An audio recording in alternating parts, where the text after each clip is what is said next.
तो स्वागत है आपका हमारे YouTube channel E learning with Mukesh में। आज हम लोग सीटेट स्पेशल पेडागोगी की क्लास में, जहाँ पे हम लोग महत्वपूर्ण शिक्षण जिसमें पर्यावरण शिक्षण, गणित शिक्षण, हिंदी शिक्षण के प्रश्नों की सीरीज आपके लिए लेकर आए हैं।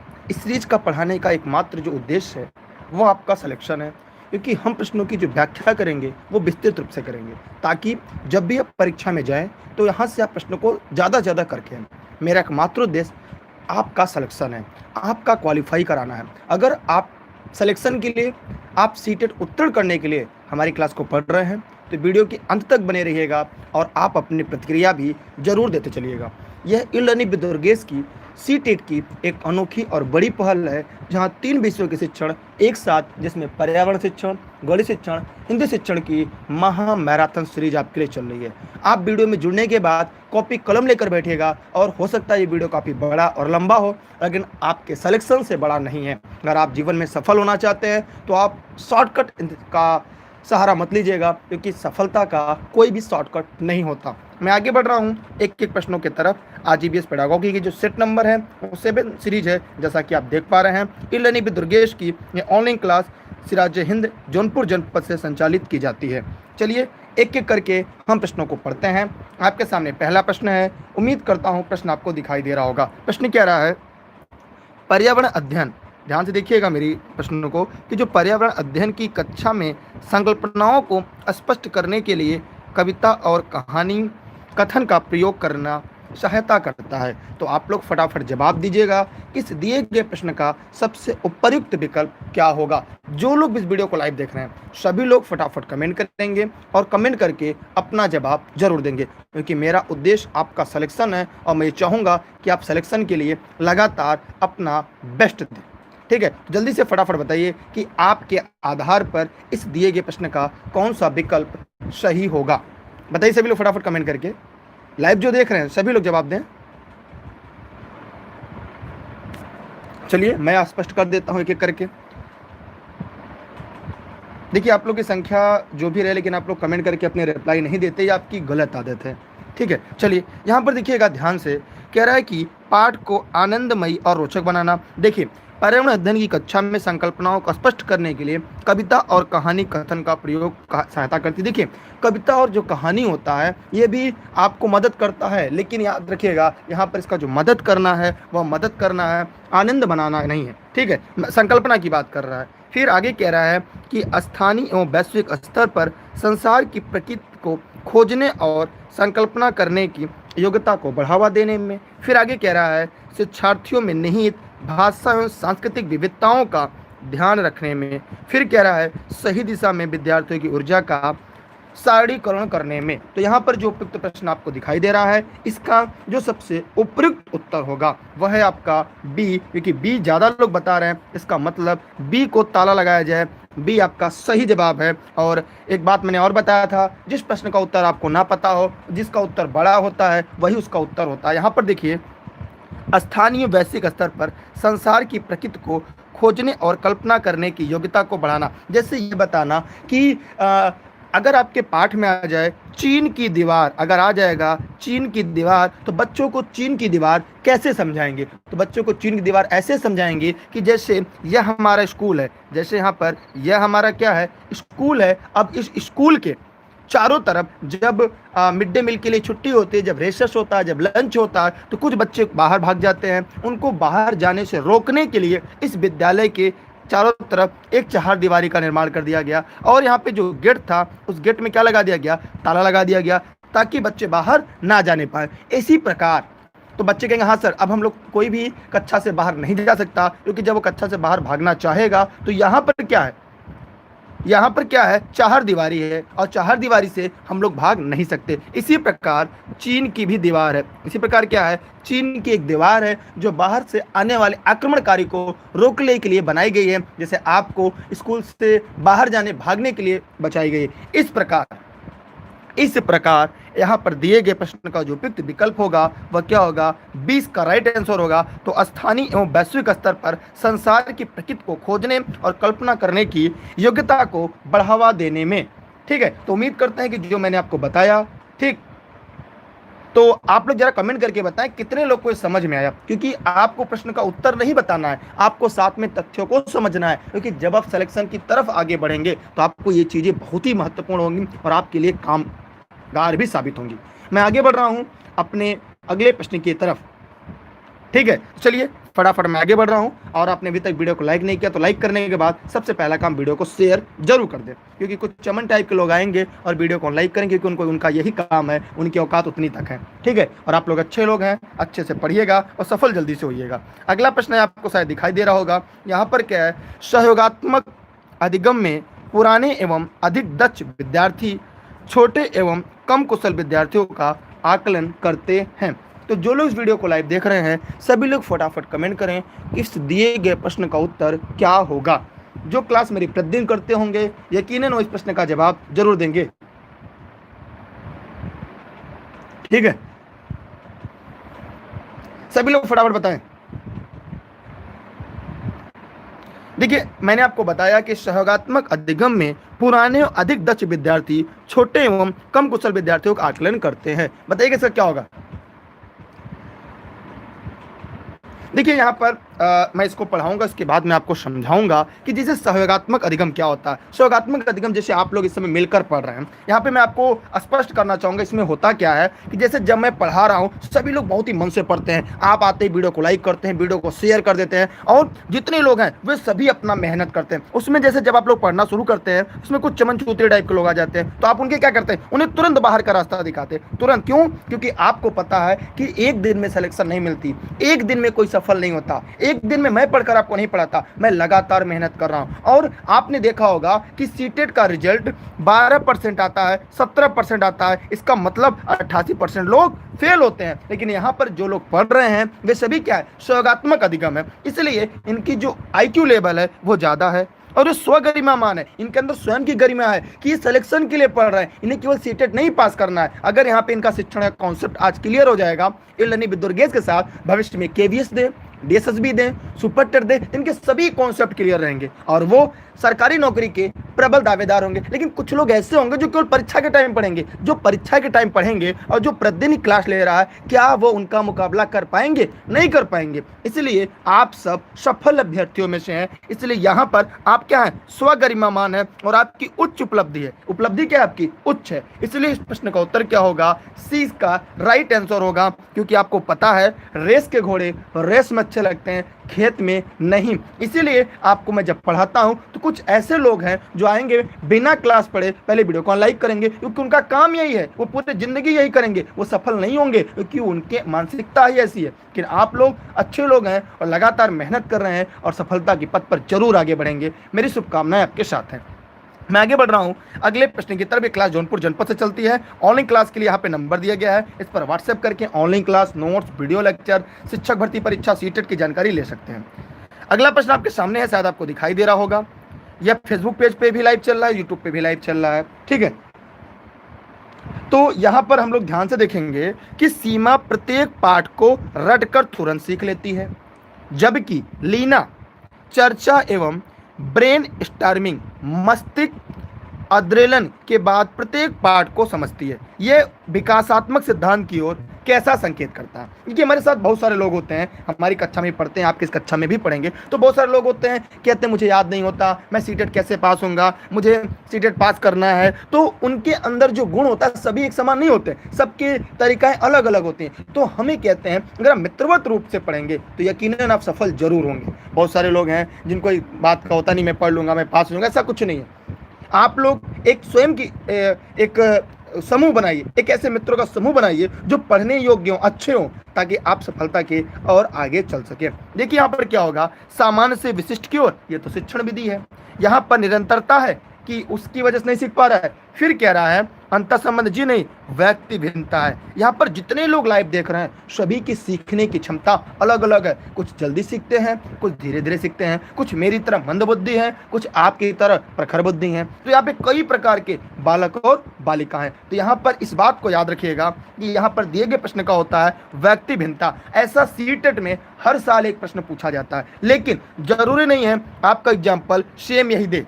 यहाँ पर जरूरी नहीं कि आपको जो उदाहरण दिया जाए सेम इसी तरह से दिया जाए, उदाहरण के तौर तरीके अलग हो सकते हैं। इसीलिए आप सभी से यह बात जानते रहिएगा, सभी की सीखने की क्षमता अलग अलग होती है, उसे हम व्यक्तिगत भिन्नता के अंतर्गत रखते हैं। मैं आगे बढ़ रहा हूँ अगले प्रश्न की तरफ।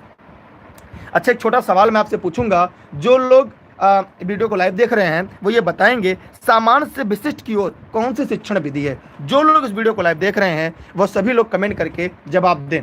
देखिए, प्रायः जब प्रश्न में मैं नाम लेता हूँ, हो सकता है किसी का नाम रहता है तो उसे बुरा मत माना करें। सीमा, लीना, सोनी, मोनी, इस तरह नाम अगर आया करे तो आप लोग बुरा ना माना करिए। मैं आगे बढ़ रहा हूँ। यहाँ पर है, निम्नलिखित में से रोगों का वह समूह चुनिए जो मच्छरों से होता है। यह एनसीईआरटी में, अगर आपने एनसीईआरटी पढ़ी होगी तो यह प्रश्न आप आसानी से कर लेंगे। उसके ऊपर भी प्रश्न जो आपने पढ़ा वो मेरे नोट्स में था। अगर आपने, जो लोग वीडियो को लाइव देख रहे हैं, जितने लोग सिलेक्शन के लिए पढ़ रहे हैं, वो लोग जरूर इस प्रश्न का उत्तर देंगे। यह मेरे नोट्स में है और एनसीईआरटी का हूबहू प्रश्न है। जवाब जरूर दीजिएगा, गलत ही सही लेकिन जवाब जरूर दीजिएगा। सभी लोग जवाब दीजिएगा। देखिए, यहां पर जो मच्छर से होता है तो आपको पता है कि मच्छर से क्या होता है। अभी एक बड़ी बीमारी फैली थी, डेंगू। ये एक वायरस है, ये बुखार है जो वायरस के कारण होता है। ठीक है, तो यहां पर आपका उत्तर क्या होगा, फटाफट कमेंट करिए। देखिए, यहां पर कुछ लोग कह रहे हैं कि मलेरिया प्लाज्मोडियम के कारण होता है, प्रोटोजोआ परजीवी के माध्यम से होता है। चिकनगुनिया एक विषाणु है। डेंगू हो गया, ये वायरस से होता है। मलेरिया किससे होता है, प्लाज्मोडियम से होता है। लिख लीजिएगा, प्लाज्मोडियम से होता है, एक प्रकार का प्रोटोजोआ है। चिकनगुनिया ये भी विषाणु है और ये भी एडीज मच्छर से होता है। चिकनगुनिया पूछा ऐसे प्रश्न किस मच्छर से होता है, तो भैया लिख लीजिएगा, यह एडीज मच्छर से होता है। चिकनगुनिया किससे होता है, एडीज मच्छर से होता है। यह भी लिख लीजिएगा, यह एनसीईआरटी में है और मेरे नोट्स में भी होगा। आपने अगर मेरा नोट्स लिया होगा, ऑनलाइन लिया होगा या ऑनलाइन क्लास ज्वाइन किया होगा, आपको ये मिला होगा। तो यहाँ पर इस प्रश्न का उत्तर ए इसका राइट आंसर है। माने जितने लोगों ने ए बताया है उन सभी का जवाब पूरी तरह से सही है। ठीक है, मैं आगे बढ़ रहा हूं अगले प्रश्न की तरफ। सभी लोग वीडियो को जितना ज़्यादा हो सके शेयर कर दें। और यहाँ पर देखिए एक प्रश्न आया है, मैं उम्मीद करता हूँ जितने लोगों ने नोट्स पढ़ी होगी उनका जवाब तुरंत आ जाएगा। ये एनसीईआरटी क्लास 5th में है। ये क्या है, एनसीईआरटी क्लास 5th में है। ठीक है, दूसरा तीसरा लेसन है। ये आपको मेरे नोट्स में मिल जाएगा अगर आपने नोट्स पढ़ी होगी। और ऑनलाइन क्लास के लिए 6306344367 पर ऑनलाइन क्लास और नोट्स के लिए। इसलिए मैं कहता हूँ नोट्स पढ़ लीजिए। एक बार अगर आप चूकते हैं ना तो बहुत ही बड़ी दिक्कत होती है, इसलिए सफलता हमेशा पहली बार होनी चाहिए। यहाँ पे आपको बताना है सांप के संदर्भ में। मैं सबसे प्रश्न भी पूछूंगा कि हमारे देश में केवल 4 तरह के जहरीले सांप पाए जाते हैं। आप लोग कमेंट करके केवल यस या नो बताइए। सभी लोग फटाफट कमेंट कर इतना बताएं, क्या हमारे यहाँ 4 प्रकार के ही जहरीले सांप पाए जाते हैं, सही है या गलत? बताइए सभी लोग फटाफट कमेंट करें कि क्या ये बात सही है, 4 तरह के ही सांप पाए जाते हैं जो जहरीले होते हैं। जी हाँ, ये 4 प्रकार के होते हैं। और ये अगर मेरी नोट्स में अगर किसी ने पढ़ा हो तो कमेंट करके बताए कौन कौन। नाग, करैत, एनसीईआरटी में है, नाग, करैत, दुबैया, अफाई, यही है ऐसे 4 प्रकार के सांप भारत में जो जहरीले हैं। ये स्क्रीनशॉट रख लीजिएगा, नाग, करैत, दुबैया, अफाई। एकदम रट्टा मार दीजिए। अगर आप रट्टा नहीं मार पाते तो कहीं ना कहीं आपने गलती की है। अब आगे कह रहा है नाग कोबरा जहरीले सांपों का एक प्रकार है। जी हाँ, प्रकार है। ठीक, जहरीले सांप के 4 खोखले दांत होते हैं। अब जब सांप किसी व्यक्ति को काटता है, जहर इन खोखले दांतों से उसके शरीर में चला जाता है। ये सारा लाइन आपको एनसीईआरटी का मिलेगा। मैं आपको बार बार कहता हूँ एनसीईआरटी पढ़िए। अगर एनसीईआरटी किताब आपके यहाँ नहीं मिलती, क्योंकि सारी तो मिल नहीं सकती सभी पेडागोगी की, तो आप मेरा नोट्स पढ़ लीजिए। उसके लिए आप यहाँ पे व्हाट्सएप करके ले सकते हैं या पेड क्लास ज्वाइन कर लें। यहाँ पर देखिए, सांप के काटने से दवाई जहर से बनाई जाती है। सांप काटने की दवाई सांप के जहर से बनाई जाती है। देखिए, यहाँ पर यह प्रश्न तो सही है, यहाँ पर यह प्रश्न तो सही है, लेकिन यहाँ पर यह विकल्प गलत है। तीसरा यहाँ पर गलत है। और जो तीसरा गलत है, क्यों कह रहा है जहरीले सांप के 4 खोखले दांत होते हैं? भैया सभी सांप के 4 होते हैं, केवल जहरीले नहीं। इसलिए यहाँ तक का टॉपिक गलत है। इसलिए इसका उत्तर A, B, D है। क्या होगा?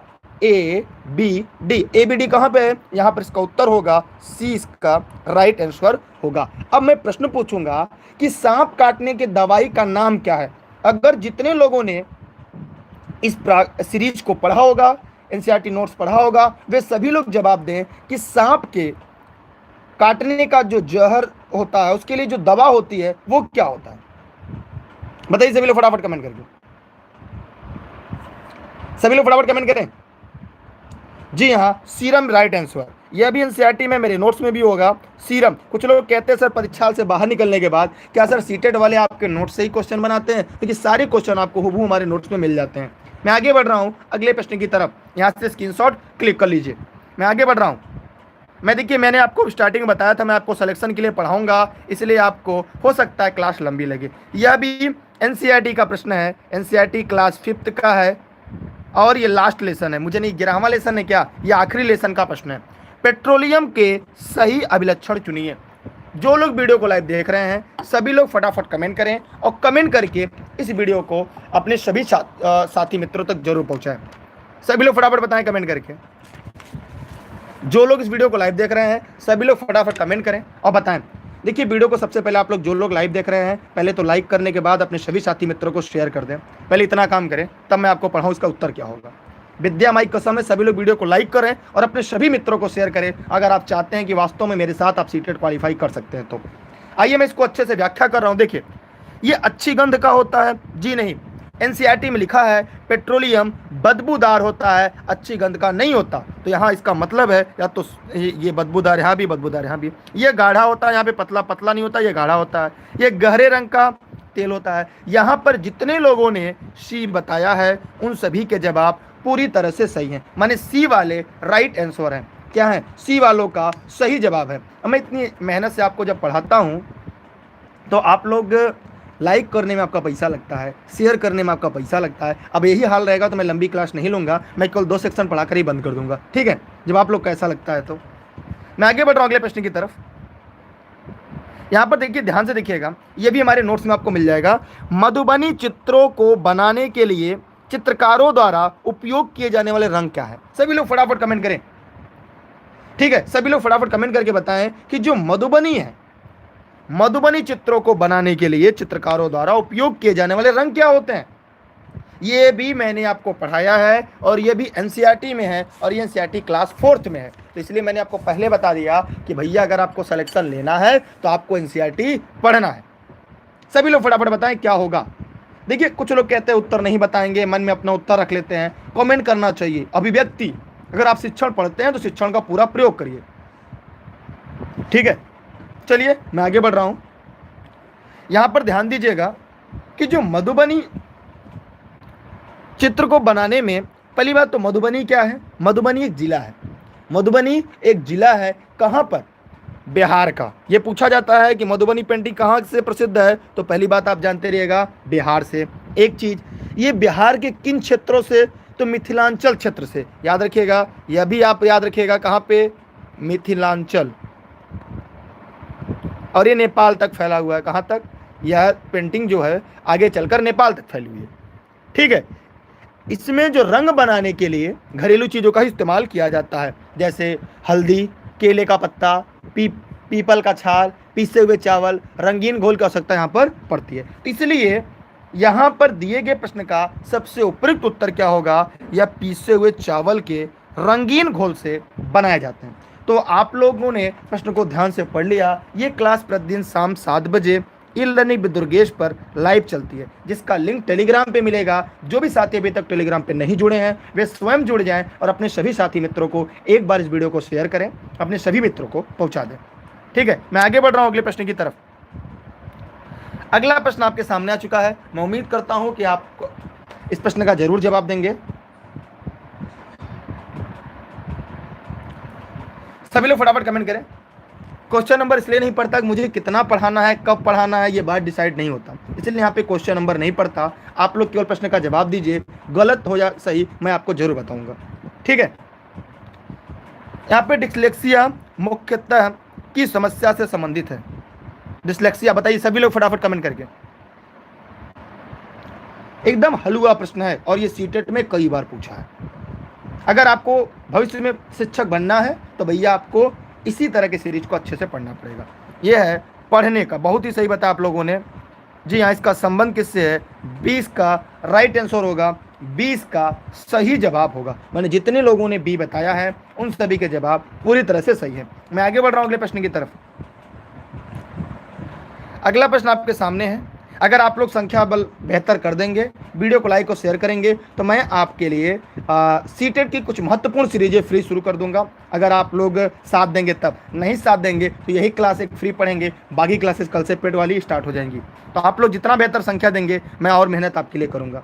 ठीक है, यहाँ पर ध्यान से देखिएगा कि पर्यावरण अध्ययन की पाठ्य पुस्तकों में अभ्यास एवं गतिविधियों को उपलब्ध कराना चाहिए। मतलब इसका क्या कारण है कि जो पर्यावरण की अध्ययन की कक्षा होती है, जैसे ईवीएस कक्षा जो होती है, उसमें जो किताबें में अभ्यास और गतिविधि क्यों रखनी चाहिए? सभी लोग फटाफट कमेंट करें। और अगर आपको डेली क्लास को पढ़ना है तो उसके लिए जो भी टेलीग्राम पे नहीं जुड़े हैं वो दुर्गेश सर सर्च करके e learning with Durgesh Telegram से, Facebook page, Instagram, Twitter, YouTube से ई लर्निंग विद दुर्गेश से जुड़े रहेंगे।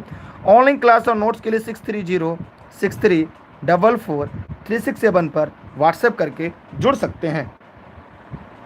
ठीक है, चलिए यहाँ पे ध्यान से देखते हैं हम लोग।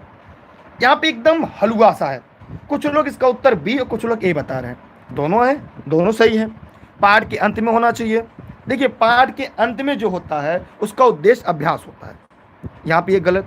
इकाई के अंत में, ये भी गलत।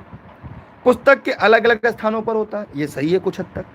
फिर कह रहा है कि प्रकरणों में अंतर्निर्मित होता है। जैसे अगर आप सौरमंडल का पाठ पढ़ा रहे हैं तो उसमें जो गतिविधि होगी किसका होगा? सौरमंडल का होगा ना। कि आप लोग एक काम करिए, गोले में खड़े हो जाइए और यहाँ पे एक लट्टू में रस्सी बांधिए, इसको गोला गोला घुमाइए। अब यहाँ देखते हैं चारों तरफ से क्या होता है, अपना चक्कर लगाना शुरू किया। इसी प्रकार हमारी पृथ्वी है, सूर्य का चक्कर लगाती है। माने जो पाठ आप पढ़ाएंगे उस पाठ के प्रकरण में अंतर्निहित होता है। क्या होता है? उसके पाठ के प्रकरण में यह अंतर्निहित होता है। मतलब यहाँ पर दिए गए प्रश्न का जो सबसे उपयुक्त विकल्प है वह क्या होगा?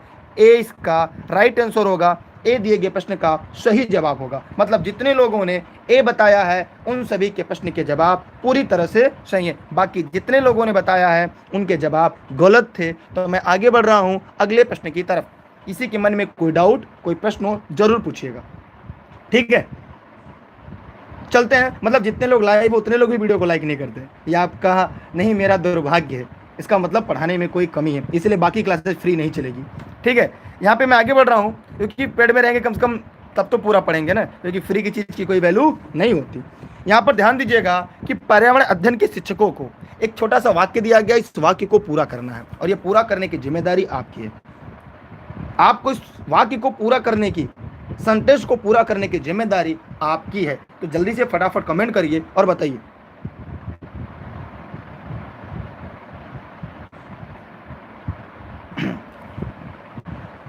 देखिए, यहाँ पे कह रहा है कि बच्चों के दृष्टिकोण को स्वीकार करना और सम्मान देना चाहिए। एकदम सही बात।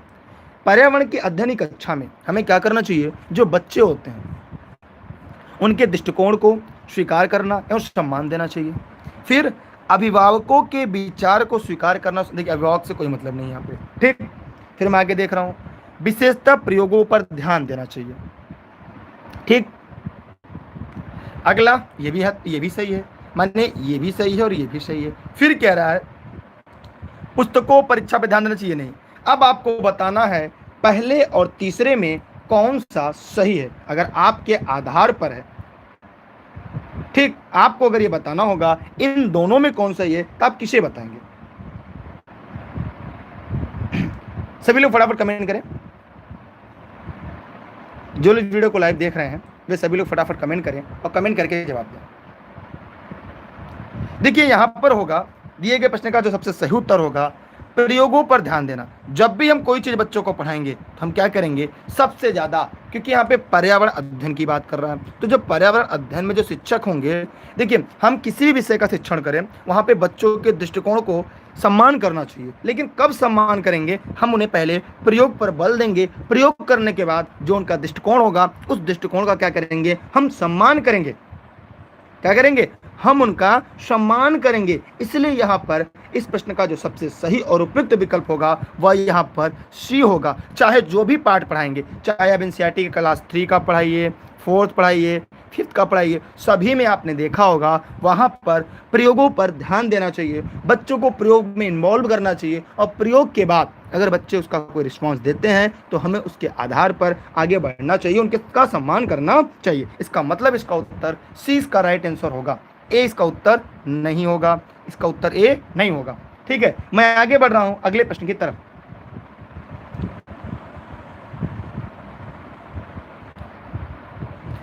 चलिए अब देखिए, यहां पर पर्यावरण की क्लास खत्म हो गई। अब हम लोग पढ़ने जा रहे हैं गणित शिक्षण। अभी तक हम लोगों ने क्या पढ़ा, अब हम लोग पढ़ने जा रहे हैं गणित शिक्षण। तो अगर आप लोग साथ देंगे, अगर आप लोग अपना बेहतर देते रहेंगे तो ये भी पार्ट हम लोग काफ़ी अच्छी तरीके से खत्म कर लेंगे, जहाँ पे गणित शिक्षण की एक बड़ी सीरीज होगी। ठीक है, अब आपके ऊपर है कि आप कितने लोगों को पहुँचाएंगे, कितना वीडियो को शेयर करेंगे। ठीक, यहाँ से आप लोग की गणित शिक्षण शुरू होने जा रही है। गणित शिक्षण में एक बात आप लोग याद रखिएगा, अगर आप सीटेट को क्वालिफाई करना चाहते हैं, सीटेट में अपना बेहतर अंक अर्जित करना चाहते हैं, तो 30 नंबर के गणित में 15-15 का सेशन होता है। ये 15 सेशन क्या होता है, मैं कितना भी पढ़ा दूं आपको हमेशा लगेगा कि नया प्रश्न है, क्योंकि आपके प्रेजेंट ऑफ माइंड पे थोड़ी सी कैलकुलेशन आना चाहिए। जोड़ घटाना, गुणा भाग, एलसीएम एचसीएफ जितना मैं आपको पेड क्लास में पढ़ाया उससे बाहर नहीं आएगा। दूसरा जो होता है 15 नंबर का, जिसे हम पेडागोगी के नाम से जानते हैं, यहाँ से 15 प्रश्न आते हैं। तो मेरा जो सीरीज है केवल हम इस पोर्शन पे ध्यान देंगे, क्योंकि आपके सिलेक्शन का आधार ये है। बहुत सारे बच्चे ऐसे हैं जिनको गणित से डर लगता है, लड़की लड़के महिला पुरुष बहुत सारे ऐसे लोग होंगे जिन्हें गणित से डर लगता है। अगर आपको गणित से डर लगता है तो मेरी क्लास आपको जरूर पढ़नी चाहिए। ठीक है, क्या करना चाहिए, मेरी क्लास आपको जरूर पढ़ना चाहिए और आपको यह बात जानना चाहिए कि यहाँ से आप 15 के 15 अंक अर्जित कर सकते हैं। जी हाँ, मैं इस बात की गारंटी लेता हूँ, अगर आप रेगुलर मेरी क्लास में हैं तो आपके 15 के 15 पूरे नंबर फिक्स होंगे। मैं आगे बढ़ रहा हूँ अगले प्रश्न की तरफ। यहाँ से गणित शिक्षण शुरू होने जा रहा है। तो 7 बजे से ई लर्निंग विद दुर्गेश पर क्लास चलती है। बाकी सभी क्लास का जो लिंक है वो टेलीग्राम पे मिल जाएगा, ई लर्निंग विद दुर्गेश सर्च करके। ठीक, तो सभी लोग जो लोग वीडियो को लाइव देख रहे हैं फटाफट इस वीडियो को लाइक और शेयर कर दें। यार कितनी बार आपको बता दिया जाए, यहाँ पे 7 बजे क्लास चलती है, जिसका लिंक आपको टेलीग्राम पे मिलेगा। दुर्गेश सर सर्च करके ई लर्निंग विद दुर्गेश पर आप जुड़िएगा, वहाँ पे इस क्लास की लिंक आपको मिल जाएगी। ठीक है, अब यहाँ पे आपको बताइए कि कक्षा में शिक्षिका विद्यार्थियों के विभिन्न प्रकार के चतुर्भुजों के परिभाषित करने के लिए कहती है, उनका प्रमुख उद्देश्य क्या है। जो लोग इस वीडियो को लाइव देख रहे हैं सभी लोग फटाफट कमेंट करें, कमेंट करके बताएं। ये क्लासेज आपको जौनपुर के से चलती है। ठीक है, और यहाँ पर ऑनलाइन क्लास नोट्स के लिए यहाँ पे आपके नंबर दिया गया है, और जल्दी आपको प्रैक्टिस सेट की सीरीज भी ई लर्निंग विद दुर्गेश पर सभी विषयों की उपलब्ध होगी। लेकिन उसके लिए आप सभी को दिए गए प्रश्न का जवाब देना है। ऑनलाइन क्लास के लिए यहाँ पे नंबर दिया गया है, ऑनलाइन नोट्स भी उपलब्ध है। चलिए यहाँ पे मैं आपको एक एक करके बताता हूँ। आप लोग कमेंट बहुत कम आते हैं, पता है इससे क्या पता चलता है, इससे ये पता चलता है आप कितना भी बढ़िया पढ़ने में तेज हो, अगर आप कमेंट करके अपना जवाब नहीं देते तो परीक्षा हाल में जब बैठेंगे तब आप कहेंगे मैं दुर्गेश सर की बात माननी चाहिए। 150 मिनट में ना 150 क्वेश्चन नहीं कर पाएंगे आप, इसीलिए मैं बार बार कहता हूँ प्रश्न का जवाब गलत या सही दिया करिए। यहाँ पर देखिए कह रहा है कि कंठस्थ कराना, जी नहीं। मैं आपको एक बात बताया हूँ कि अगर आप मेरी क्लास शुरुआत से पढ़ रहे होंगे तो वहाँ पे आपने सीखा होगा कंठस्थ करना, याद करना, ये एनसीएफ 2005 की विरोध है। फिर परिभाषाओं पर आधारित, देखिए फिर परिभाषा आ गया, ये भी गलत। फिर आ गया परिभाषा, माने जहाँ जहाँ आपको परिभाषा लिख जाए कि परिभाषा है कंठस्थ करना है, याद करना, स्मरण करना है, दोहराना है, वो कभी गलत हो सकता है, क्योंकि एनसीएफ 2005 के आधार पर ऐसा बच्चों के साथ नहीं करना है। अब बचा एक ही, अब यहाँ पर एक जब प्रश्न बचा तो यहाँ पर इसका उत्तर विभिन्न परिप्रेक्षणों से चतुर्भुज को समझने में विद्यार्थियों की सहायता करना, मतलब यहाँ पर दिए गए प्रश्न का जो उपयुक्त विकल्प होगा वो क्या होगा, चौथा यहाँ पे राइट आंसर होगा। ठीक है, मैं आगे बढ़ रहा हूँ अगले प्रश्न की तरफ। यहाँ ऑनलाइन क्लास के लिए इस नंबर पर व्हाट्सएप करेंगे, आपको सारी जानकारी मिल जाएगी।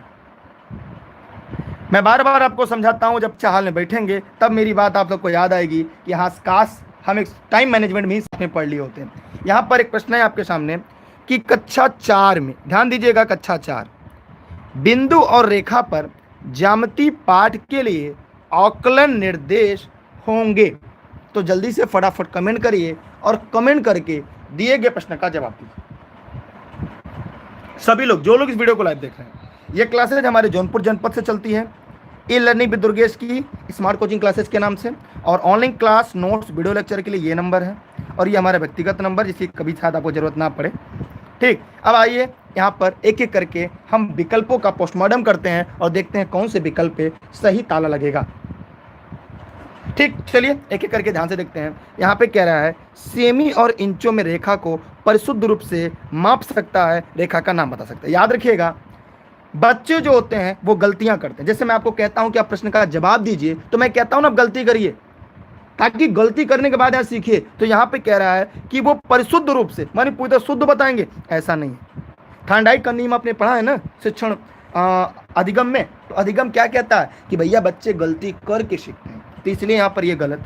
फिर कह रहा है रेखा और रेखाखंड में अंतर कर सकता है, बिंदु चिन्हित कर सकता है, और दी गई लंबाई के अनुसार परिशुद्ध रूप में रेखा को खंड खींच सकता है। ये कुछ हद तक सही लग रहा है। ठीक, अब आगे बढ़ते हैं। यहाँ पे एक बिंदु आया है, मैं आगे यहाँ पे लिख लेता हूँ, फिर मैं एक तरफ से तथ्यों को पढ़ता हूँ। रेखा किरण और रेखाखंड में अंतर कर सकता है और उन्हें परिभाषित कर सकता है, परिशुद्ध रूप से सेमी और इंचों में रेखाखंड को माप सकता है, रेखाखंड के अंतर बिंदुओं को चिन्हित कर सकता है। बड़ा ही भयानक प्रश्न है, और आपको जानकर हैरानी होगी कि यहाँ इस प्रश्न का जो उत्तर है वो थोड़ा सा अलग है। यहाँ पे कितने ऐसे लोग हैं जिनका उत्तर सी के अलावा है।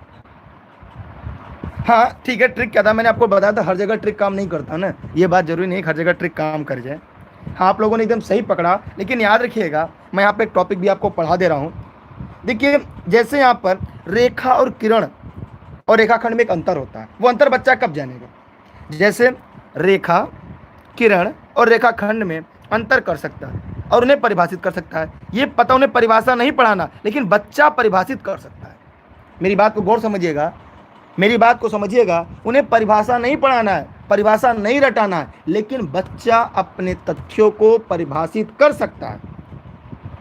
शिक्षार्थी अपने तथ्यों को, क्योंकि जब उन्हें ये पता ही नहीं है रेखा किरण और रेखाखंड में क्या अंतर है। मैं जैसे 3 लाइन लिख रहा हूं, जैसे मैंने यहाँ पे ये बताया, इसका नाम रखा यक्स,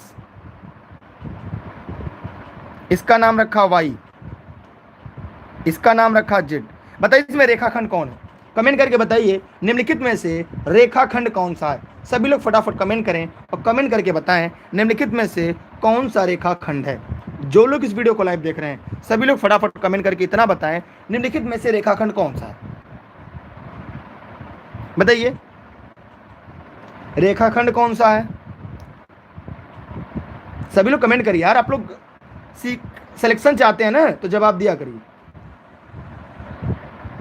तो अब बताइए, जब तक बच्चा परिभाषित नहीं करेगा ये समझ में भी नहीं आएगा। देखिए रेखा किसे कहते हैं? इसे दोनों तरफ, ये हमारा देखिए रेखा क्या होती है, इसे दोनों तरफ अनंत तक बढ़ाया जा सकता है, अनंत तक, माने इसकी कोई सीमा नहीं है। ये हो गया रेखा, और ये हो गया किरण। इसका एक बिंदु तो निश्चित होता है, दूसरा बिंदु निश्चित नहीं। जैसे सूर्य क्या है, यहाँ चमक रहा है, इसका प्रकाश कहाँ तक जाएगा कोई निश्चित नहीं। ये हो गया किरण, एक बिंदु निश्चित है सूर्य, टार्च।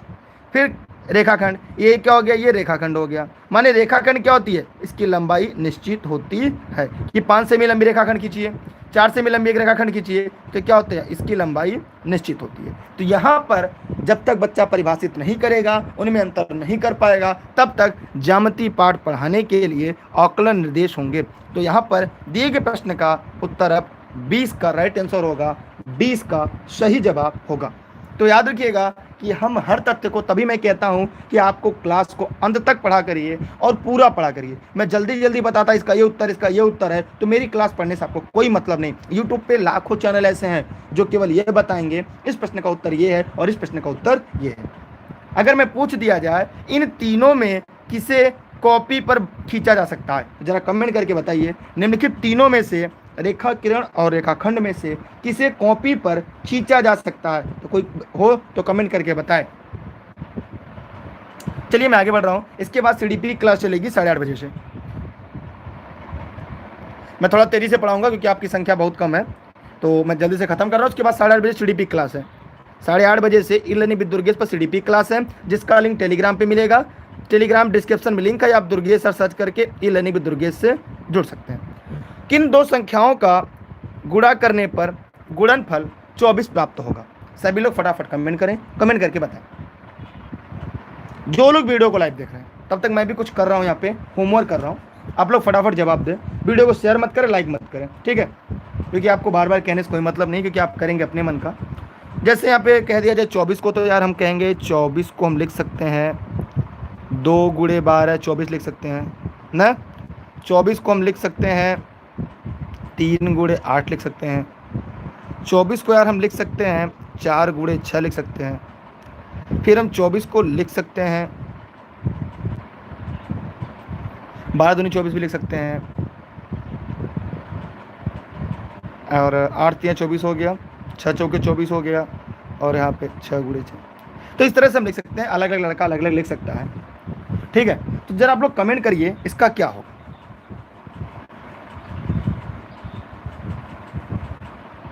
माने यहाँ पर होगा कि बच्चों की सामान्य समस्या समाधान की रणनीतियों को सुलझाता है ताकि वो सही उत्तर दे सके। फिर कह रहा है अभी संज्ञानात्मक रूप से चिंतन करने बच्चों की सहायता करता है, ये भी कुछ हद तक सही है। फिर कह रहा है कि मुक्त अंत वाला प्रश्न है क्योंकि इससे एक से अधिक उत्तर है। ये बंद अंत वाला प्रश्न है क्योंकि इसके निश्चित उत्तर है, ये गलत, ये सही है। माने जितने लोगों ने सी उत्तर दिया था उन सभी के जवाब पूरी तरह से सही थे। अब आप बताइए गणित आसान है या नहीं? अब आप लोग सोच के बताइए क्या गणित आसान है? ये मुक्तांत वाला प्रश्न है, यहाँ बच्चे स्वतंत्र होते हैं। अगर उनसे कह दिया जाए कि 12 गुणे 2 क्या होगा, तो शायद ही बच्चा कोई बता पाए, कुछ ना भी बता पाए। लेकिन अगर कह दिया जाए कि दो संख्याओं का गुणनफल 24 होगा, सभी बच्चे बता देंगे। कोई 4 गुणे 6 बताएगा, कोई 6 गुणे 4 बताएगा, कोई 2 गुणे 12 करेगा, तो कोई 12 गुणे 2 करेगा, कोई 8 गुणे 3 करेगा।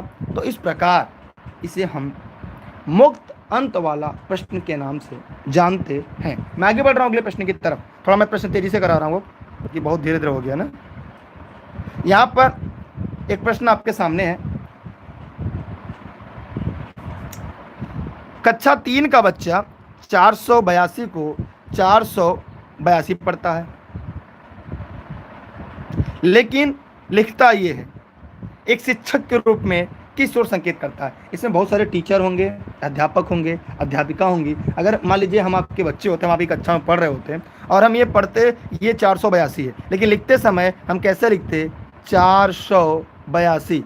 तो बताइए आप क्या करते?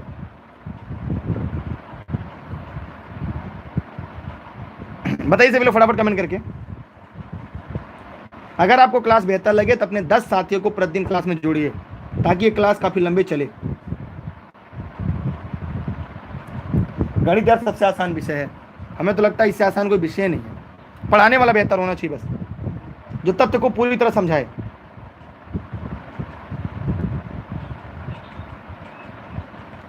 चलिए आइए प्रश्न को हम ध्यान से देखते हैं।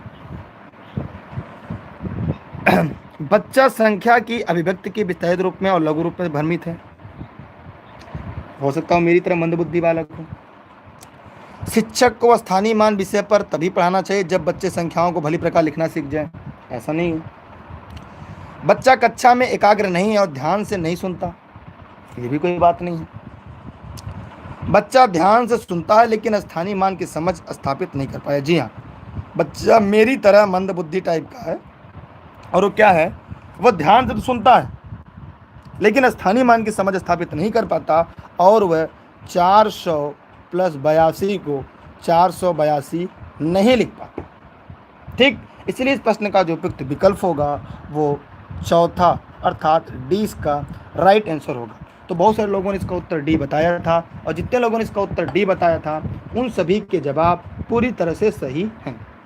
मैं आगे बढ़ रहा हूं अगले प्रश्न की तरफ। यहां पर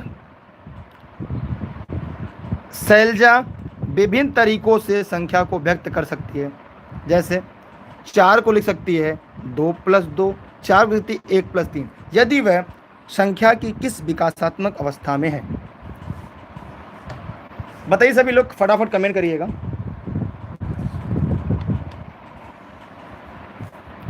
जी हाँ, मंद बुद्धि है, जड़ बुद्धि नहीं है, क्योंकि मंद बुद्धि और जड़ बुद्धि में थोड़ा सा अंतर होता है। सभी लोग फटाफट बताएं। शैलजा कोई लड़की है? देखिए मैं नाम लेता हूं, अगर किसी का नाम मैच कर जाता है तो बुरा मत माना करिए। शैलजा, शैलजी, सोनी, मोनी, टोनी, जितेंद्र, रीना, आशु, स्वीटी, मनीषा, रत्नेश, सुजीत, मनीष, निशांत, कोई भी नाम हो सकता है। चलिए यहाँ पे आपको बताना है कि ये गुणनखंडी अवस्था है? नहीं। विभाजनात्मक अवस्था है? नहीं। अब ये संक्रिय अवस्था या पैणात्मक अवस्था है? इनमें दो में से कोई एक है। देखिए इसके माध्यम से संख्या 4 की विभिन्न संक्रियाओं को समझ सकती है, माने वह संख्या के विभिन्न संक्रियाओं को समझ सकती है, इसलिए संक्रिय अवस्था है। क्या है ये, कौन सी अवस्था? इसे हम संक्रिय अवस्था के नाम से जानते हैं। माने दिए गए प्रश्न का जो सबसे सही और उपयुक्त विकल्प है वो दूसरा, मतलब यहाँ पर 20 का राइट आंसर है संक्रिय अवस्था। क्या होगा? संक्रिय अवस्था इसका सही जवाब है। मैं आगे बढ़ रहा हूं अगले प्रश्न की तरफ। कोई डाउट किसी को? चलिए आपकी क्लास जल्दी से खत्म होने वाली, अगर आप लोग शेयर कर देंगे तो मैं हिंदी शिक्षण पढ़ाऊंगा। 100 के सभी गुणनखंडों का योगफल क्या होगा? मैं पेड क्लास में पढ़ाया हूं। 100 के सभी गुणनखंडों का योगफल क्या होगा? जो लोग इस वीडियो को लाइव देख रहे हैं सभी लोग फटाफट कमेंट करेंगे और कमेंट करके जवाब देंगे। जो लोग इस वीडियो को लाइव देख रहे हैं सभी लोग फटाफट कमेंट करें और कमेंट करके जवाब दें। और ऑनलाइन क्लास के लिए सभी लोग 6306344367 पर व्हाट्सएप करके जानकारी ले सकते हैं। पेड क्लास में मैंने उतना ही पढ़ा जितना परीक्षा में आता है। जो लेकिन सर वहाँ पे एक वीडियो कम है, तो भैया उतना ही मैंने पढ़ाया जितना आपके परीक्षा में आता है, और ये भी प्रश्न आता है, ये मैंने आपको पेड क्लास में पढ़ाया है। ठीक है, सभी लोग बताएं। इसमें बहुत सारे लोग होंगे, अलग अलग, कोई गणित का भी होगा। यहाँ पे देखिए जो 100 लिखा है ना, ये 100 को 50 कर लीजिए। अब उत्तर बताइए जरा, तो यहाँ पे 50 है, अब उत्तर बताइए 50 है। अब आप उत्तर बताइए 50 है। यहाँ पे प्रश्न आपका हो गया 50। अब आप जरा जवाब दीजिए। तो देखिए टेलीग्राम पे सभी लोग जुड़िएगा, दुर्गेश सर सर्च करके। यहाँ पे जब यही लोगो आपको मिल जाएगा, दुर्गेश सर सर्च करिएगा, ई लर्निंग भी दुर्गेश पर। आपको बताना है 50 के सभी गुणनखंडों का योग क्या होगा। 50 बताना है, यहाँ पे 100 नहीं है, यहाँ पे 50 है। जरा आप बताइए। तो अब यहाँ विकल्प में से पता नहीं कौन सा होगा। अब आपको उत्तर बताना है, विकल्प नहीं, क्योंकि आप लोग बड़े चालाक हैं। ये प्रीवियस ईयर का प्रश्न है, आप लोग तुरंत देख के बता देते हैं। चलिए देखिए इसको लगाते हैं कैसे। इसको लगाने का तरीका क्या है? सबसे पहले हम इसका गुणनखंड करते हैं। क्या करेंगे? 50 का गुणनखंड करेंगे, तो हो जाएगा 2, 25 होगा, फिर 5, 5 से 1। तो यहाँ पे हम 50 का गुणनखंड लिखेंगे। क्या होगा? 2 पचे 10 पचे 50। इसे हम घातांक के रूप में कैसे लिख सकते हैं? 2 घाते 1 गुणे 5 घाते 2 लिख सकते हैं। अगर केवल गुणनखंड की संख्या पूछता तो हम क्या करते? गुणन जो इसका घातांक है उसमें 1 जोड़ देते हैं और फिर गुणा कर देते हैं, तो हो जाता 2 गुणे 3 बराबर 6। अगर गुणनखंड की संख्या पूछता तब 6 होता, लेकिन ऐसा नहीं पूछा है, योग पूछा है। योग के लिए क्या करेंगे हम? यहाँ पे 2 घाते, अब हम क्या करेंगे? अब यहाँ पे 2 घाते 1 है, तो यहाँ पे लिखेंगे 2 घाते 2, 1 बढ़ा के लिखेंगे, -1 यहाँ पे करेंगे, 2 - 1 लिखेंगे, गुणा। 5 घाते 2 है तो लिखेंगे 5 घाते 3 -1, फिर 5 में से 1 गया। अब इसी को हल कर देंगे, तो यहाँ पे हो जाएगा 2 दूना 4, 4 में से 1 गया, क्या हो जाएगा? 3/1 गुणे 5 पचे 25 पचे 125 में से 1 गया, 124/4, 4 1 का 4, 4 3 12, 4 1 का 4, फिर 3 गुणे 31, तो क्या हो जाएगा? 3 1 का 3, 3 3 का 9, 93। माने 50 के सभी गुणनखंडों का जो योग होगा वह 93 होगा। किसके? 50 के सभी गुणनखंडों का योग 93 होगा। 100 का निकालना है तो 100 का कैसे निकालेंगे? अब मैं उसको भी बता देता हूँ। यहाँ पर अगर 100 का निकालना होता तो पहले हम क्या करेंगे? 100 का गुणनखंड करते हैं, तो ये होता 2 दूना 4 पचे 10 पचे 50। तो ये लिख सकते थे 2 घाते 2 गुणे 5 घाते 2। इसको यहाँ पे मैं हल कर दे रहा हूँ, आप हल कर लीजिएगा। तो एक घात बढ़ा के लिखते 2 घाते 3 - 1/2 - 1 गुणे 5 घाते 3 - 1/5 - 1। इसको हल करते तब इसका उत्तर आपका क्या आता? कितना आता तब? बताइए, तब इसका उत्तर क्या आता? जो आता वही आपका आंसर। यहाँ पे होता तो 3 घाते 2 करते थे, 8 में से 1 गया, 7/1, 124/4, 4 से काटेंगे 31, तो यहाँ पर हो जाएगा 7 गुणे 31, 7 एक का 7, 7 3 21, 217। 100 का पूछता तो 217, 100 का पूछता तो 217 होता। सबको समझ में आ गया? सबको समझ में आया? ये मैंने पेड क्लास में पढ़ाया, जो जो पेड क्लास जुड़े होंगे उनका ये उत्तर सही होगा। जो लोग भी ई-लर्निंग विद दुर्गेश के पेड क्लास में जुड़े होंगे उनका ये प्रश्न पूरी तरह से सही होगा। इसके बाद अभी हिंदी शिक्षण भी पढ़ना है। मैं आगे बढ़ रहा हूं अगले प्रश्न की तरफ। समझ में आ गया सबको? जो लोग इस वीडियो को लाइव देख रहे हैं सभी लोग फटाफट कमेंट करेंगे, कमेंट करके बताएंगे। ये क्लास प्रतिदिन 7 बजे से ई-लर्निंग विद दुर्गेश पर लाइव चलती है, जिसका लिंक आपको टेलीग्राम पे मिलेगा, डिस्क्रिप्शन में उसकी लिंक है। 8:30 बजे से सीडीपी चलेगी। मैं आगे बढ़ रहा हूँ अगले प्रश्न की तरफ। स्क्रीनशॉट क्लिक कर लें, स्क्रीनशॉट ले लें ताकि समझ में ना आए तो हल कर सके आप।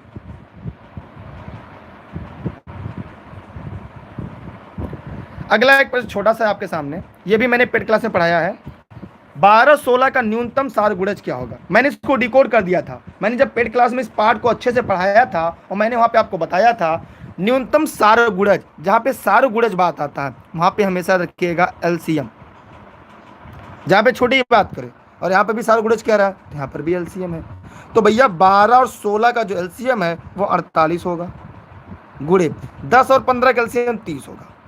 तो यहाँ पे 3 8 24 और 3 चौके 12 2 14, एक लड्डू चढ़ा दिया तो क्या हो जाएगा 1440।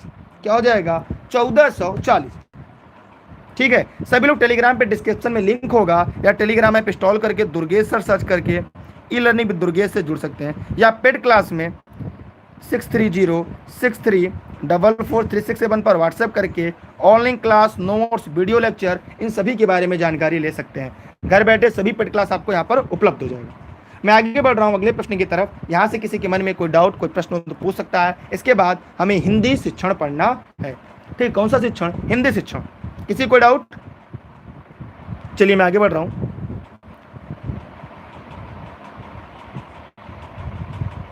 अभी 2-3 प्रश्न है, क्या लग रहा है? यहां पर यह बताना है, एकदम हलवा प्रश्न है। जितने लोग लाइव हैं सभी लोग प्रश्न का जवाब दें। 2424 में 2 के स्थानीय मानों का योगफल क्या होगा? सभी लोग फटाफट कमेंट करें और कमेंट करके जवाब।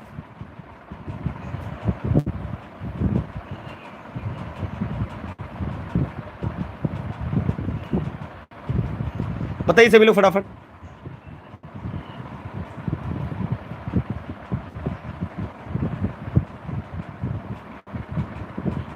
बताइए सभी लोग फटाफट कमेंट करके। यार इसका हो जाएगा 2 का स्थानीय मान क्या हो जाएगा 2000 हो जाएगा, 2020 हो जाएगा। तो जितने लोगों ने इस प्रश्न का उत्तर भी बताया है उन सभी के जवाब सही है। अब थोड़ा सा समय, क्योंकि 8:30 बजे से आपकी सीडीपी की क्लास है, इसीलिए मुझे थोड़ा तेजी से हिंदी शिक्षण पढ़ाना पड़ेगा। गणित के क्वेश्चन को मैं छोड़ दे रहा हूँ यहाँ पे। ठीक है, इसके बाद मैं अब आगे बढ़ रहा हूँ। अब हम लोग पढ़ेंगे हिंदी शिक्षण। तो मैं सबसे पहले हिंदी शिक्षण के बारे में आपको बातें बता दूं। देखिए, अगर हम सीटेट की बात करें तो भाषा फर्स्ट और भाषा सेकंड में जिन्होंने हिंदी लिया होगा, हिंदी में 2 सेक्शन होता है, 15 और 15। 15 में पैसेज आता है, 9 नंबर का गद्यांश, 6 नंबर का पद्यांश, और यहाँ पे पूरा शिक्षा शास्त्र आता है। ठीक, तो हम जो सीरीज पढ़ेंगे यह भी आपको प्रैक्टिस करना है और मैं आपको इसको जल्दी प्रैक्टिस करवा दूंगा। लेकिन अभी आपको जिस पे मेन फोकस करना है वह क्या आपका है, शिक्षा शास्त्र। तो यहाँ पे मैं जो पढ़ाने जा रहा हूँ इन द पेडागोगी की पढ़ाने जा रहा हूँ, जिसका सेट नंबर 6 है आपका, और इस प्रैक्टिस सेट की सीरीज में हम लोग पढ़ने जा रहे हैं। ठीक है, तो जल्दी से जो लोग वीडियो को जुड़े हैं वो एक काम करें, इस वीडियो को अपने सभी साथी मित्र को शेयर कर दें। अभी तक अगर आपने लाइक नहीं किया तो वीडियो को लाइक कर दें। और प्रतिदिन क्लास 7 बजे से ई-लर्निंग विद दुर्गेश की फेसबुक पेज, यूट्यूब, इन दोनों पर लाइव चलती है। इस सभी का लिंक आपको टेलीग्राम पे मिलेगा। मैं आपको बार बार कहता हूँ, अगर अभी तक आप टेलीग्राम पे नहीं जुड़े तो टेलीग्राम पे जरूर जुड़िएगा। अपने सभी साथी मित्रों को जोड़ कर रखिएगा, क्योंकि आपको नोटिफिकेशन वहीं पर ही मिलेगा। अगर आप सिलेक्शन चाहते हैं तो वीडियो के अंत तक बने रहिएगा। मैं बढ़ रहा हूँ एक प्रश्न की तरफ, और आपके मन में अभी तक कोई प्रश्न आया हो तो फटाफट कमेंट करके पूछ सकते हैं, क्योंकि मेरा उद्देश्य है कि मैं आपके तथ्यों को ही व्याख्या न करूँ, साथ ही साथ आपके कॉन्सेप्ट को भी मैं अच्छी तरह से क्लियर कर दूँ, ताकि जब भी आप परीक्षा में जाएँ तो कभी भी आपको दिक्कत ना होने पाए। चलिए बिना समय गंवाए अब हमें अपने प्रश्न की सीरीज की तरफ आगे बढ़ना चाहिए। अगर आपको बेहतर लगे, आपको लग रहा है कि मैं यहाँ से पढ़कर सेलेक्ट हो जाऊंगा, मैं यहाँ से पढ़कर शिक्षक बन जाऊंगा, तभी वीडियो को शेयर करिएगा। छोटा सा प्रश्न आपके सामने है, जहां से आपको दिख रहा है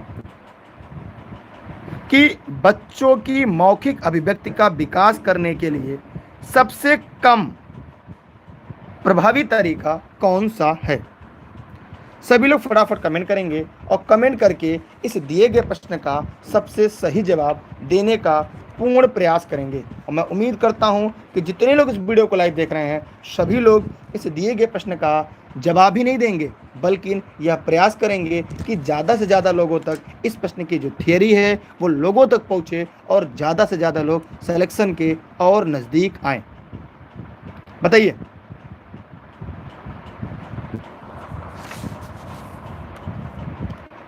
चलिए यहाँ पर मैं आपको बताऊंगा, जो लोग लाइव देख रहे हैं, देखिए कह रहा है कि बच्चों की मौखिक अभिव्यक्ति का विकास करने के लिए सबसे कम की बात कर रहा है। सबसे कम क्या, उससे बातचीत करना चाहिए। जैसे मैं आपसे कहता हूं कि आप जब भी प्रश्न मैं पूछा करूं आप जवाब दिया करिए, आप अपने मित्र से खुलकर बात करिए, बच्चों से खुलकर अपनी बातें रखिए, क्योंकि अगर आपको जीवन में सफल होना है तब, वरना अगर आप संकोच प्रवृत्ति के होंगे तो सफलता से दूर हटेंगे। फिर अपने अनुभव का वर्णन, हमेशा हमें अपने अनुभव का वर्णन करना चाहिए, हमें जिसके साथ रहें खुलकर अपनी बातें रखना चाहिए, खुलकर करना चाहिए, ताकि हमारी मानसिक अभिव्यक्ति, संज्ञानात्मक विकास भी आपका हो, साथ ही साथ आपका सर्वांगीण विकास हो। फिर कह रहा है कि व्याकरण आधारित संरचना का अभ्यास, जी नहीं, व्याकरण आधारित संरचना का आधार उनको नहीं करना है। फिर कह रहा है संवाद अदायगी, जी हाँ ये करिएगा, ये करिए, लेकिन ये है कम प्रभावी है, इसलिए यहाँ पर दिए गए प्रश्न का उत्तर बी होगा। या जितने लोगों ने इस प्रश्न का उत्तर दूसरा बताया है उन सभी के जवाब पूरी तरह से सही हैं। ये 3 विषयों की शिक्षण ई लर्निंग विद दुर्गेश पर प्रतिदिन 7 बजे लाइव चलती है। मैं आगे बढ़ रहा हूँ अगले प्रश्न की तरफ। शायद अगला प्रश्न आपको दिखाई दे रहा होगा।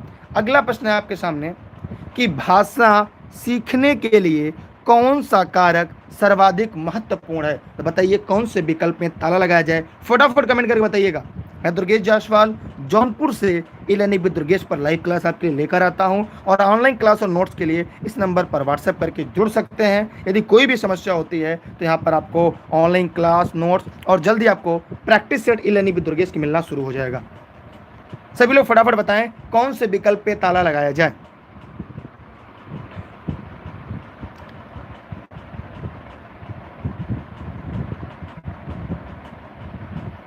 बताइए। ज्यादातर लोगों ने ए बताया, मुझे लग रहा है सही है क्या। देखिए, भाषा की पाठ्यपुस्तक, जी नहीं, पाठ पढ़े प्रश्नोत्तर, जी नहीं, व्याकरण नियम, ये जी नहीं, मैंने पेड क्लास में सारी चीजें पढ़ाई हैं। समृद्धि और भाषिक वातावरण, इसका क्या होगा, समृद्ध भाषी वातावरण जो होता है इससे भाषा सीखने में मदद मिलती है। जैसे मैं आपसे कहता हूँ कि जब आप लोग प्रश्न का जवाब दें तो अपने मित्रों के साथ रहें, खुलकर उनसे रखें, उससे क्या होता है, हम अपनी जब बातें रखते हैं उससे हमारे क्या होता है, भाषा का जो समृद्धि होता है उसका विकास होता है। ठीक, मैं आगे बढ़ रहा हूँ अगले प्रश्न की तरफ। ये क्लासेस जौनपुर से चलती है, जानते रहिएगा, और ऑनलाइन क्लास नोट्स के लिए इस नंबर का उपयोग कर सकते हैं। ठीक, घर बैठे आपको प्रैक्टिस सेट भी मिल जाएगी जो ई लर्निंग विद दुर्गेश से बन रही है इस समय। यहाँ पर एक प्रश्न है आपके सामने, दृष्टिबाधित बच्चों को भाषा सिखाते समय आप बताइए क्या करेंगे। सभी लोग लाइव जो है वो कमेंट करके जवाब दें, सभी लोग। अब ये मत कहिएगा सर इसका जवाब नहीं पता, आपको हर हाल में इस प्रश्न का जवाब देना होगा। सभी लोग फटाफट कमेंट करें।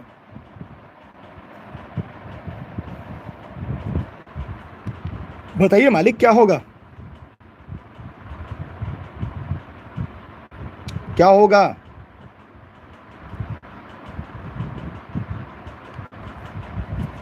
चलिए, आप लोग वीडियो को लाइक शेयर नहीं कर रहे हैं, फेसबुक पे डालिएगा, लोगों तक पहुंचेगी। देखिए यहाँ पे क्या होगा, आप लोगों ने बहुत सही जवाब दिया है। यहाँ पर कम पाठों वाली पाठ्यपुस्तक का निर्माण किया जाना चाहिए। यहाँ पे ऐसा तो नहीं है दृष्टिबाधित है तो ऐसा कुछ नहीं। जिन्होंने विभिन्न भाषी गतिविधियों में शामिल नहीं करना चाहिए, ऐसा नहीं है। ये समाज की शिक्षा का सवाल है, उन्हें कक्षा में अलग बैठाना चाहिए, जी नहीं। अधिक से अधिक मौखिक रूप में भाषा का प्रयोग करना चाहिए। ये आपका प्रश्न समावेशी शिक्षा से है। मैं आपको बार बार कहता हूं सीटेट में आपको 4-5 टॉपिक पढ़ने के लिए, आरटी 2009, समावेशी शिक्षा, एनसीएफ 2005, ये आप जरूर पढ़िएगा और मेरे नोट्स में आप जरूर आपको ये मिलेगा। आपने अगर हमारी हिंदी पेडागोगी की नोट्स अगर आपने पढ़ी होगी तो मैंने एकदम बेहतरीन तरीके से तथ्यों को रखा है और यकीनन उस बात प्रश्न के बाहर आप एक प्रश्न नहीं पूछेगा। ठीक है, मैं आगे बढ़ रहा हूं अगले प्रश्न की तरफ। बहुभाषिकता क्या है? सभी लोग फटाफट कमेंट करें, सभी लोग फटाफट कमेंट करें। अगर आपको केवीएस को बीट करना है, देखिए ई लर्निंग विद दुर्गेश पर जल्दी आप लोग के लिए केवीएस की फ्री इंटरव्यू शुरू हो रहा है, मॉक इंटरव्यू, तो आप उसमें ज्वाइन कर सकते हैं। और जौनपुर जनपद के जो लोग हों, और 8:30 बजे से आपकी सीडीपी क्लास चलेगी, आप लोग भागिएगा मत। 8:30 बजे से सीडीपी क्लास चलेगी और 9:30 बजे से जो गरीब बच्चे हैं जिनकी आईक्यू लेवल काफ़ी तेज़ है, वो प्रश्न का जवाब देकर इनाम जीत सकते हैं और इनाम जीतने के बाद आप उसका course E learning with Durgesh पर परचेज कर सकते हैं। अब यहाँ बताइए बहुभाषिकता क्या है? सभी लोग फटाफट कमेंट करें और जवाब दें, बहुभाषिकता क्या है?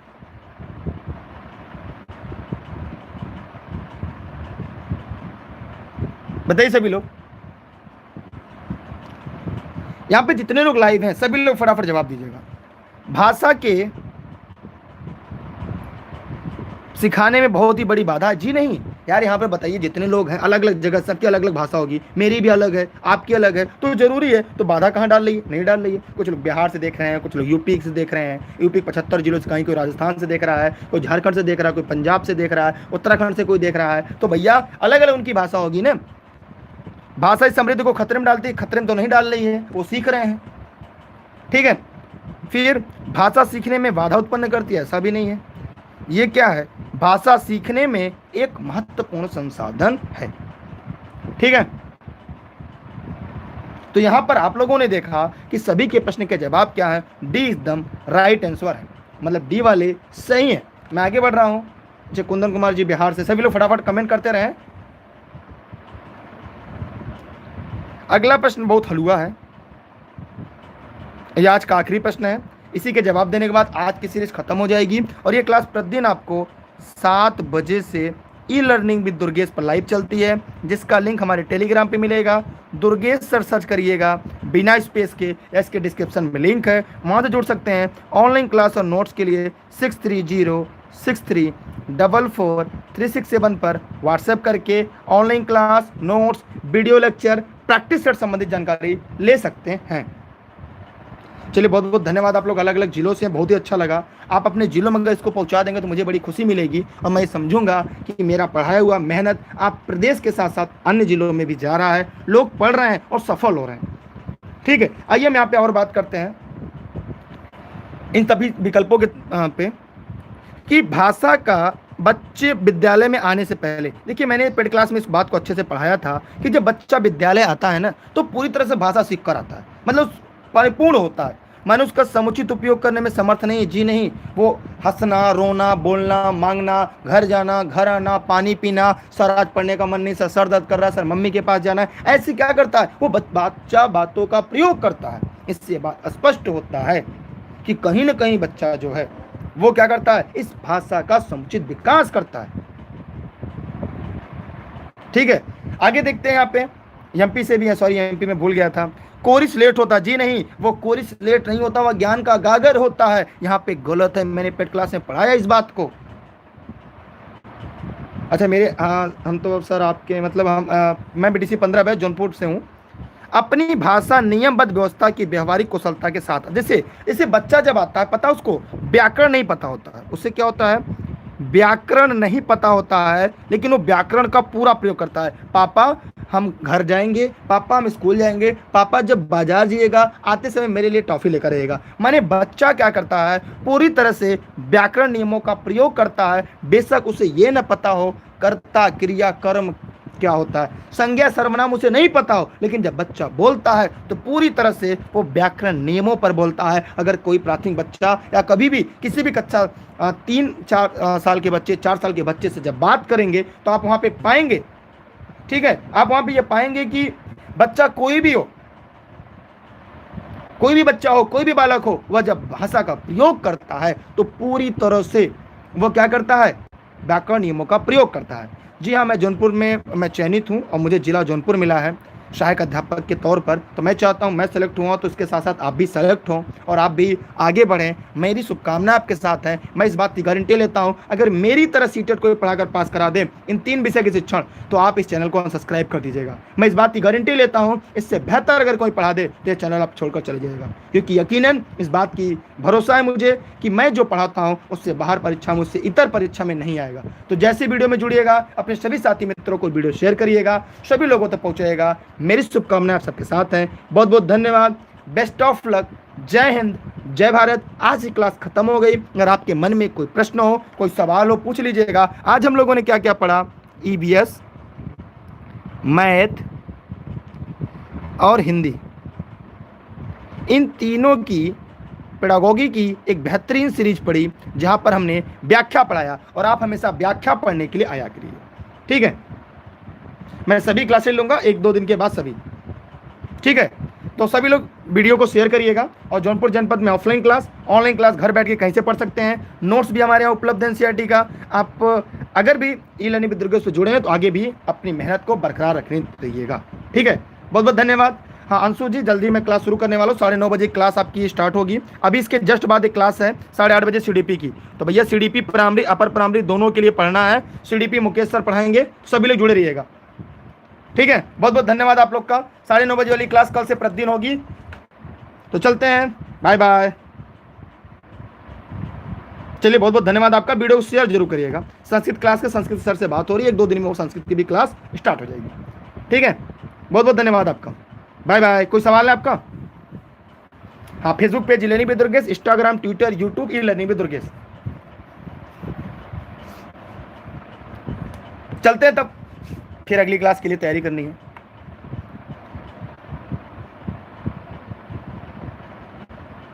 लाइक नहीं किया वीडियो को, लाइक तो कर दीजिए यार। अनलाइक करने वाले तो चमन टाइप के लोग मिल ही जाते हैं।